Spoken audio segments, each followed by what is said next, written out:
Okay, it happened. Marine Le Pen, arguably the most important contemporary figure in the French far right, has been found guilty of corruption and banned from elections for the next 5 years, meaning she won't be able to run for president in 2027, even though she was a frontrunner, because she and other members of her party embezzled over 4 million euros in EU funds as EU parliamentary staff salaries to people who didn't work in their EU parliamentary staff, according to the court. So back in October, when the court case started, we spent time on stream looking into the allegations and the evidence against them, so this is that segment from that livestream. But if you're new to the channel and you want to learn more about the National Rally's ties to neo-Nazi and fascist groups, you can go to the main Barely Informed YouTube channel, that's youtube.com/@barelyinfo, where there's a 30-minute deep dive into all of those ties that are documented. There's a lot of them, and it's pretty fucked up. Anyway, flashback to October.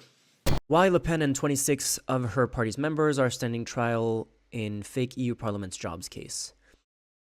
27 defendants are going on trial from Monday, so this Monday from 3 days ago, on suspicion of embezzling several million euros of European funds. Which is funny because just a few years ago, Marine Le Pen was bragging about her party, which at the time had no power. Like, they didn't even have the opportunity to embezzle any money, but she was bragging about her party wasn't corrupt, unlike the Republicans, and unlike, you know, like there's been corruption scandals in a lot of parties, and at the time, there wasn't enough evidence of a national rally corruption scandal. Mostly, clearly, as history has shown now, that was mostly due to lack of opportunity, because now that they've had the opportunity, several millions of euros in European funds. After its relative failure in the July snap elections, France's far-right National Rally is entering an eventful autumn on the judicial front. 27 people, including Marine Le Pen, will be standing trial before the Paris Criminal Court from September 30th to November 27th. So we'll have to follow up on November 27th in the case of the alleged fictitious hirings of MEP assistants. The defendants are suspected of having set up between 2004 and 2016 a system of misappropriation of money paid by the European Union for parliamentary staff in order to finance political activities by the party, which was then called the Front National, the National Front. The European Parliament has estimated that the misappropriated funds to be around 7 million euros. So that's roughly the same amount that they also got paid by they got a loan of I think it was 9 million euros from Russian, like, politically connected Russian banks, and also according to investigative journalists, they got hundreds of thousands, like 250,000 euros in personal payments to individual politicians, or was it to the party itself as like fundraising or whatever for taking pro-Russia positions. Like, this party is massively corrupt. And this is just the tip of the iceberg. The fascists are corrupt. No way, color me completely shocked. Also, I've recently been informed that water is kind of wet. Kinda, yeah. How did the case begin? On January 20, 2014, the European Anti-Fraud Office, OLAF, received an anonymous tip-off of possible fraud. The letter flagged cases of presumed fictitious employment on part of the FN and its then president Le Pen, who was an MEP from 2004 to 2017. The anti-fraud body opened an administrative investigation scrutinizing the activities of two people close to Le Pen, Catherine Griset, her chief of staff, and Thierry Légier, her bodyguard. Also presented her as her parliamentary assistants. Oh yeah, okay. So her chief of staff and bodyguard were also being paid as parliamentary assistants in addition to being chief of staff and bodyguard.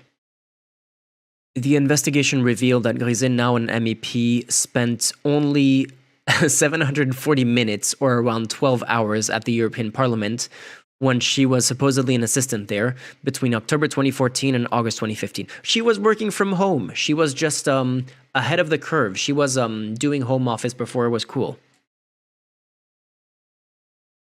The Olaf report also described Legier's employment as fictitious. In March 2015, the case took on even greater significance when then President of the European Parliament, Martin Schulz, referred possible irregularities to Olaf concerning salaries paid to other assistants. He reported the matter to the French Ministry of Justice after noting that 20 parliamentary assistants were also part of the FN organization chart, some even occupying key positions alongside Marine Le Pen as the party's former honorary president, alongside Marine Le Pen and the party's former honorary president and her father, Jean-Marie Le Pen. The European Parliament estimated the total sum misappropriated by this system between 2004-2016 to 6.8 million. In 2017, it demanded repayment from Le Pen of almost 340,000, a sum corresponding to the inappropriate employment of Griset and Légier.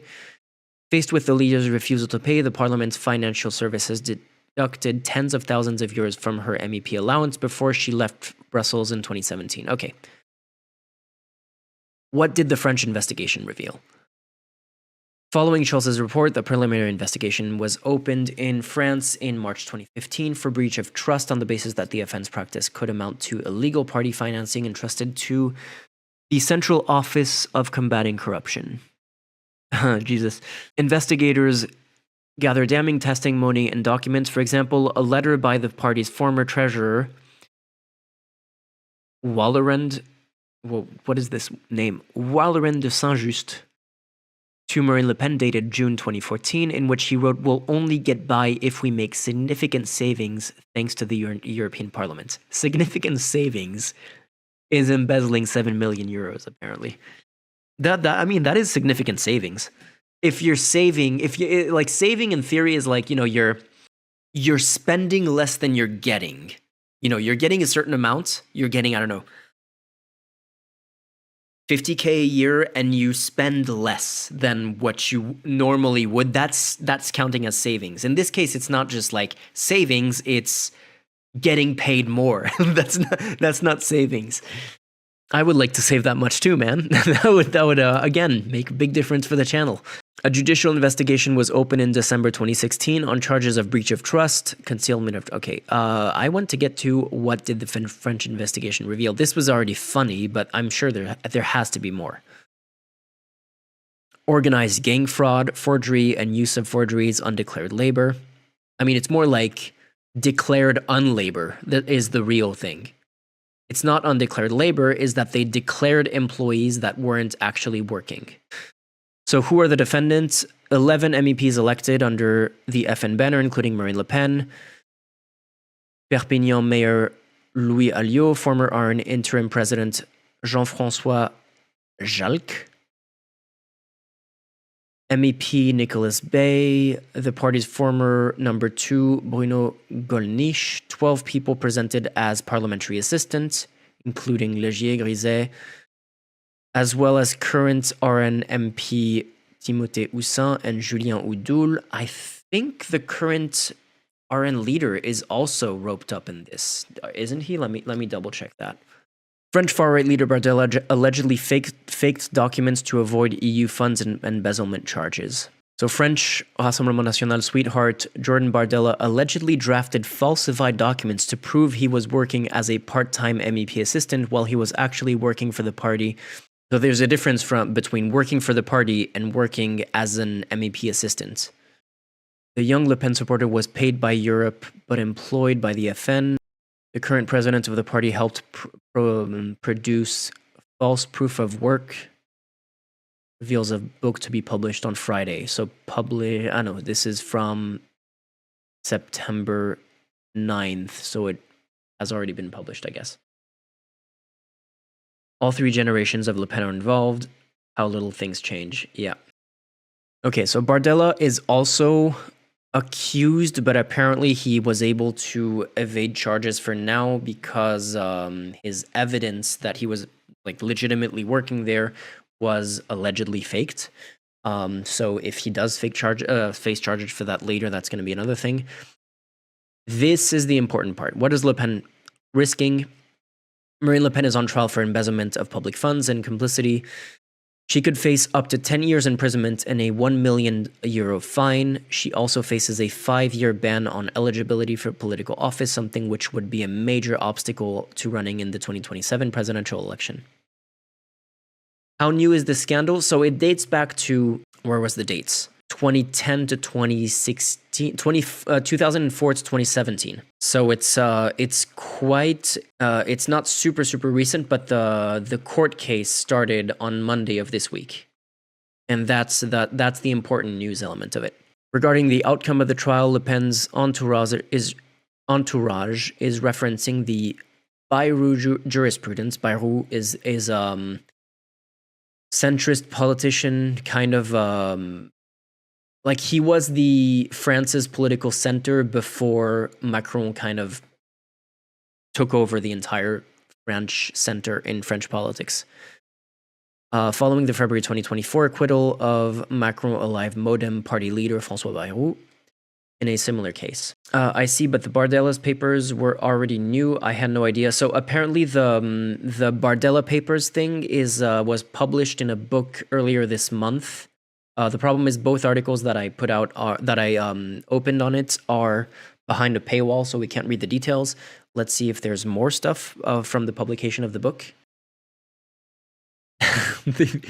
Apparently, this is literally the calendar.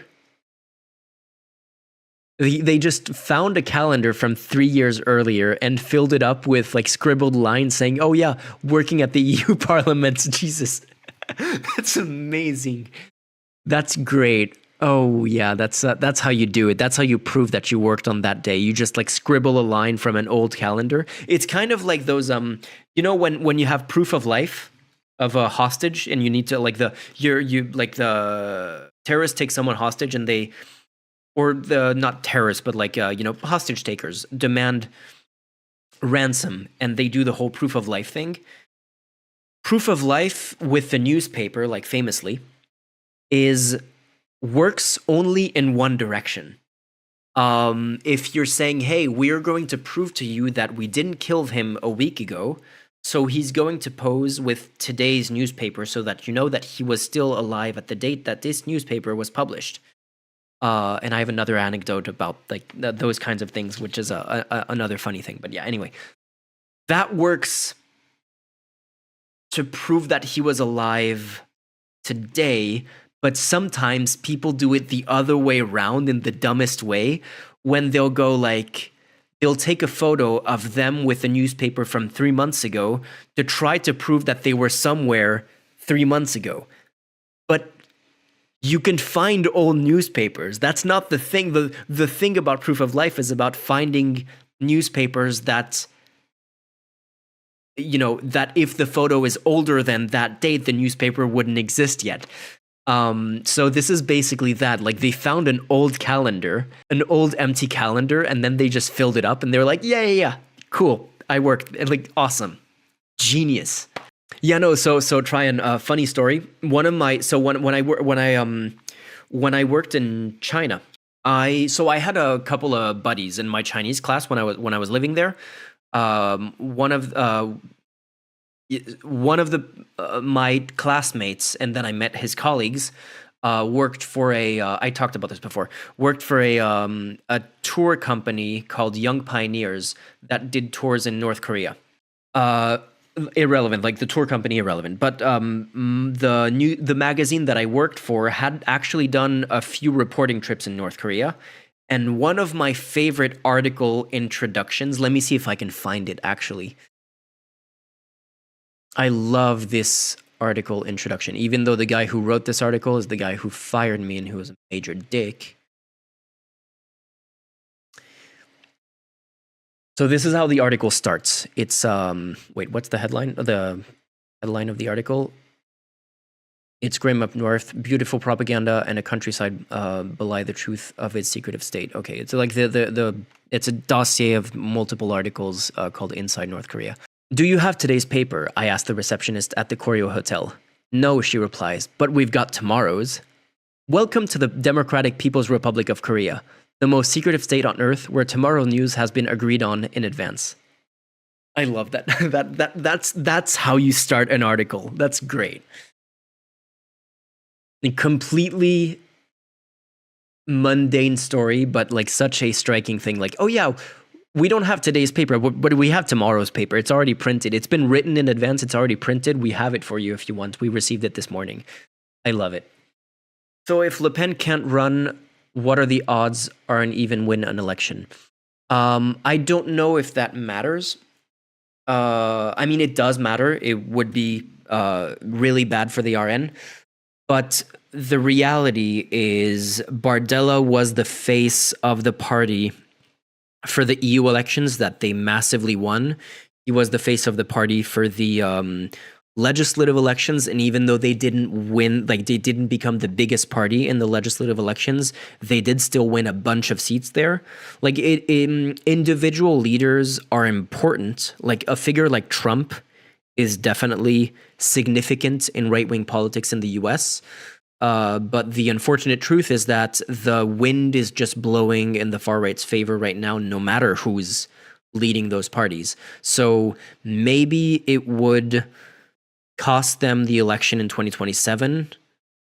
But whatever setback it is, it's just it just means that we would have a little bit more time to try to reverse that trend, and it wouldn't really be that significant of a defeat. Dumb question, but suppose Macron fails to make it to the runoff, would an NFP candidate beat the RN? Macron can't even run in the next presidential election. He's termed out right now.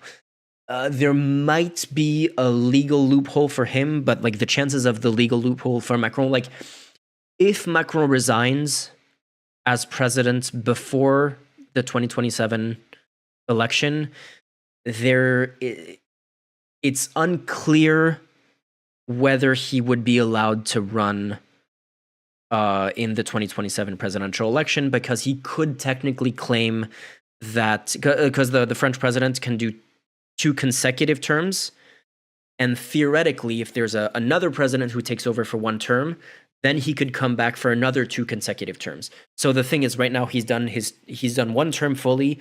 He's halfway through his 2nd term. So if he resigns now and another president comes in for the rest of his term, could he then come back immediately after that? Probably not, but that might be a loophole for him to run again. But the chances of that happening is near 0, so it's kind of worth mentioning as a technicality, but it doesn't really matter. So for the moment, Macron cannot run in the next election. The question is, will his successor in the centrist neoliberal Macron party run? And if he doesn't make it, or they don't make it to the runoff, can an NFP candidate beat the RN? I would say, I want to say yes, but the reality is it would depend on where the neoliberal sides, and the problem is right now the neoliberals are fear-mongering about the left way more than they're fear-mongering about the right, and I will substantiate that in my next video coming out in the next couple of weeks, hopefully. I'm gonna be away for most of next week for the festival where I have a video screening there, so that's hopefully I can finish a video very quickly. But yeah, in my next video on French politics, I will substantiate just how normalized the National Rally has become, even by Macron's party, and definitely by the new Republican government that Macron just appointed. But yeah, even if let's imagine things stay the way they are right now, where Macron and his new right-wing allies are normalizing the far right to insane degrees and fear-mongering about the left. Even if they turn around in 2027, they don't make it to the runoff, and all of a sudden they go, hey, please vote left, that might be too late, and the damage might already have been done to the point where maybe that would not be enough for centrists to vote for an NFP and beat the far right. So it's entirely possible that Like it's the deciding factor in your question, Better Call Paul, is what will Macron do between now and then to either hurt the NFP or prepare, like lay the groundwork for maybe having to ask people to vote for the NFP to block the far right. But the reality is, I don't think Macron cares whether it's the far right or the left that wins. We pre-shot the Le Monde article on this. Why is Bardella caught up in the affair? In the investigative book La Machine à Gagner, The Winning Machine, published on September 13th, Libération journalist Tristan Bartelout revealed that RN President Jordan Bardella was allegedly involved in forging documents to substantiate his work as an assistant to Jaakko. Between February and June 2015, aided by Bardella, the party allegedly falsified documents after the fact to act as proof of Bardella's work in the European Parliament. Bardella was never called to testify as part of the investigation, even though he held an assistant's contract during the period under scrutiny. Why was this? According to Liberation investigators, focused on substantial suspicions of embezzlement. Okay, investigators focused more substantial suspicions of embezzlement, whereas Bardella was only paid $10,000 for 4 months. $10,000 for 4 months is not bad.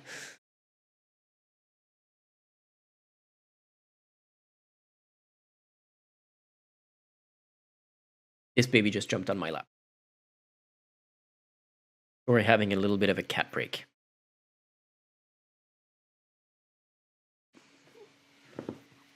You cute? Oh, meow. I'm sorry. I'm being annoying. You don't like to be on camera, do you? Does the kitty embezzle EU funds? I haven't found any evidence of that. If she does, she's not sharing any.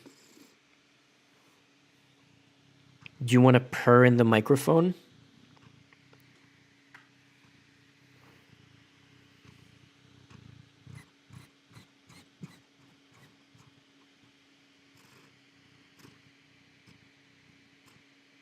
She actually is purring, but I don't know if the microphone is picking it up.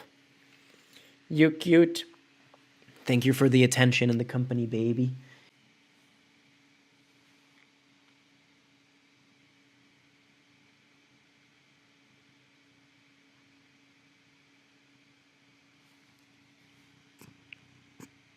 Beep. Boop.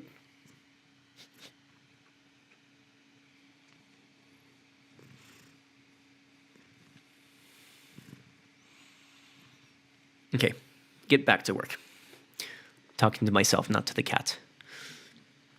Filters, remove the gate, and so yeah, I think that covers the situation with the RN for now. Big update is going to be at the end of the trial, which is on November 27. Did we see? November 27, yes. So we'll have to see what the conclusion is then. Don't forget to like, comment, and subscribe if you enjoyed this video. You can follow the main Barely Informed channel at youtube.com/@barelyinfo and follow this channel for live streams every week.